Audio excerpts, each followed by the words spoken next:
भगवान विष्णु की भक्ति की कहानी।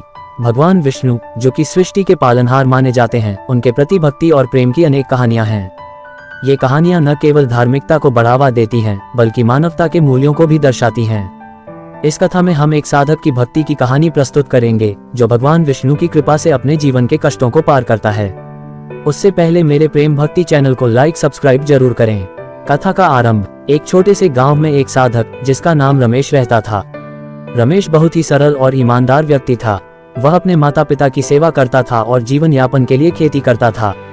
लेकिन उसकी एक समस्या थी, उसके खेत में हर साल सूखा पड़ता था, जिससे वह और उसका परिवार परेशान रहता था। विष्णु की आराधना। एक दिन रमेश ने निर्णय लिया कि वह भगवान विष्णु की आराधना करेगा। उसने अपने खेत में एक छोटा सा मंदिर बनाया और वहां रोज सुबह उठकर पूजा करने लगा। वह अपने मन में भगवान विष्णु को समर्पित होकर ओम नमो भगवते वासुदेवाय का जाप करता। रमेश की भक्ति ने उसे बहुत सुकून दिया। कठिनाइयों का सामना। हालांकि साल दर साल सूखा पड़ता रहा। गांव के लोग रमेश की भक्ति का मजाक उड़ाते थे और कहते थे कि उसकी आराधना व्यर्थ है। लेकिन रमेश ने कभी हार नहीं मानी। वह जानता था कि सच्ची भक्ति और विश्वास से सब कुछ संभव है।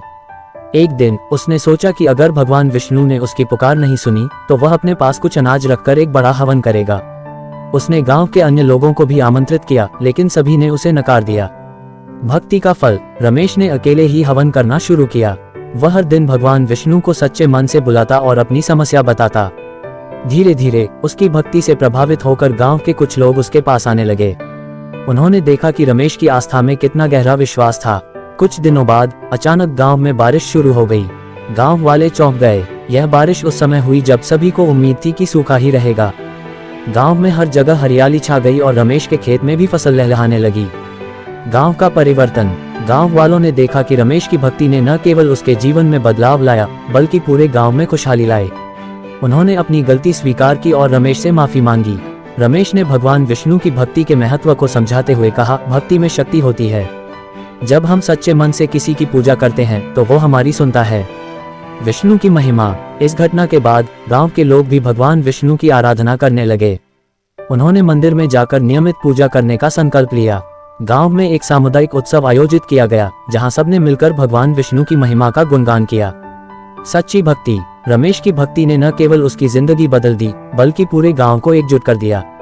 लोग अब एक दूसरे के प्रति सहानुभूति रखने लगे और समाज में प्रेम और भाईचारा बढ़ा। भगवान विष्णु ने अपने भक्तों की भक्ति को स्वीकार किया और उनके जीवन में सुख और समृद्धि लाई। निष्कर्ष। इस कहानी से हमें ये सीख मिलती है कि सच्ची भक्ति और विश्वास किसी भी समस्या का समाधान कर सकते हैं। भगवान विष्णु की भक्ति हमें न केवल आध्यात्मिक शांति देती है, बल्कि हमें जीवन में कठिनाइयों का सामना करने की शक्ति भी प्रदान करती है।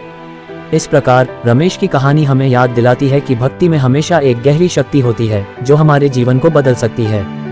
भगवान विष्णु की कृपा से हर भक्त को उनकी भक्ति का फल मिलता है, और यह कथा इस बात का प्रमाण है कि भक्ति और समर्पण से हम किसी भी कठिनाई का सामना कर सकते हैं। अगर आपको यह वीडियो पसंद आई हो तो अपने दोस्तों के पास यह वीडियो शेयर जरूर करें। धन्यवाद।